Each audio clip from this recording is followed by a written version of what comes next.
रहे हैं local TV. इस समय लोकल टीवी के न्यूज़ पर मौजूद हैं और आप लोकल टीवी देखना शुरू कर चुके हैं। यदि अभी तक आपने लोकल टीवी को सब्सक्राइब नहीं किया है तो लोकल टीवी को सब्सक्राइब कर दीजिए, ताकि क्षेत्र की छोटी बड़ी खबरों के साथ छत्तीसगढ़ की बड़ी खबर सबसे पहले आप तक पहुँच सके। अब हम बात करेंगे सरगुजा से। इस वक्त की एक बड़ी खबर मिल रही है, जहाँ कच्चे मकान में सो रहे 3 बच्चे आगजनी के शिकार हो जाते हैं और उनकी मौत हो जाती है, वे जिंदा जल जाते हैं। ये पूरा खबर सरगुजा से है। माँ बाहर से दरवाजा बंद करके पड़ोस में गई थी, ऐसे में अचानक वहाँ पर आगजनी की घटना घट जाती है। घर में सो रहे 3 मासूम बच्चे आगजनी के शिकार हो जाते हैं और आगजनी में जलकर उनकी मौत हो जाती है। ये काफ़ी दुखद घटना है। खबर का विस्तार में दर्शकों को बताना चाहूँगा। सरगुजा जिले के मैनपाट में शनिवार देर रात एक घर में आग लग जाती है। हादसे में घर में सो रहे 3 बच्चे जिंदा जल जाते हैं। बच्चों की मां उन्हें घर में छोड़कर दरवाजा बाहर से बंद कर पड़ोस में गई थी। इस दौरान जब वापस लौटती है तो कच्चे घर को आग ने पूरी तरह से आग अपने लपेटे में ले चुका था। आसपास के पड़ोस के लोग आग को बुझाने की कोशिश कर पाते, इससे पहले ही वहाँ का जो पूरा मंजर भयावह हो गया था और आग जो पूरा घर को अपनी चपेट में ले चुका था।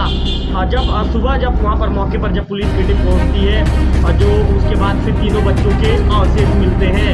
आगजनी की घटना का कारण अब तक स्पष्ट नहीं हो पाया है। जानकारी के मुताबिक जो जानकारी निकलकर सामने आई है, जो जानकारी हमारे लोकल टीवी के पास है, उस जानकारी के मुताबिक मैनपाट के ग्राम परिमा के पकरीपारा में शनिवार रात करीब 12 से 1 बजे के बीच में देवप्रसाद माझी के कच्चे मकान में आग लग जाती है।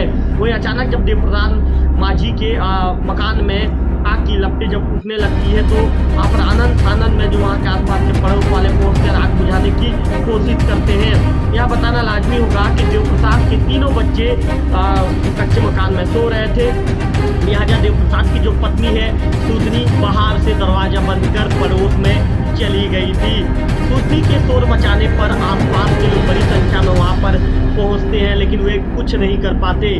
कच्चा मकान लकड़ी और घास से बना था। घर में धान का पैरा भी रखा था, इसलिए आग कुछ ही देर में बेकाबू हो जाती है।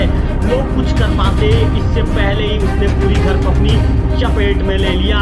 अग्निकांड में घर में सो रहे जो 3 बच्चे जिंदा जल जाते हैं। बताया गया है कि जो घर में गुलाबी जो 8 साल की थी, सुषमा 6 साल की थी और रामप्रसाद 4 साल का था। 3 बच्चे वहाँ पर घर में सो रहे थे। तीनों आगजनी में जल जाते हैं। बच्चों का पिता देवप्रसाद रोजगार की तलाश में पुणे गया हुआ है। सुबह 3 बच्चे के जले हुए अवशेष घटनास्थल पर मिले हैं। आग कैसे लगी इसका पता नहीं चल सका है। घटना की सूचना मिलने के बाद मैनपाट थाना पुलिस फौरन मौके पर पहुंचती है, लेकिन तब तक सब कुछ खत्म हो चुका होता है। सुबह मौके पर मैनपाट के तहसीलदार समेत स्थानीय जनप्रतिनिधि भी घटनास्थल पहुंचते हैं। आग लगने की वजह का पता लगाने की कोशिश की जा रही है। फिलहाल बच्चों की मां सदमे में है, कुछ भी बोल पाने की स्थिति में नहीं है। तो इस वक्त एक बड़ी खबर मैं आपको सरगुजा से बता रहा हूँ। सरगुजा में कच्चे मकान में घर में सो रहे 3 बच्चे आगजनी की चपेट में आ जाते हैं और जिंदा जल जाते हैं। जो उनकी माँ है घर को बाहर से बंद करके ये पड़ोस में गई थी। जब वह लौटती और अचानक आगजनी को देखती है तो चीख पुकार मचाती है। जब तक पड़ोसी कुछ वहाँ पर पड़ोसी आते, आग बेकाबू हो जाती है और अब आग पूरे घर को अपनी चपेट में ले लेती है।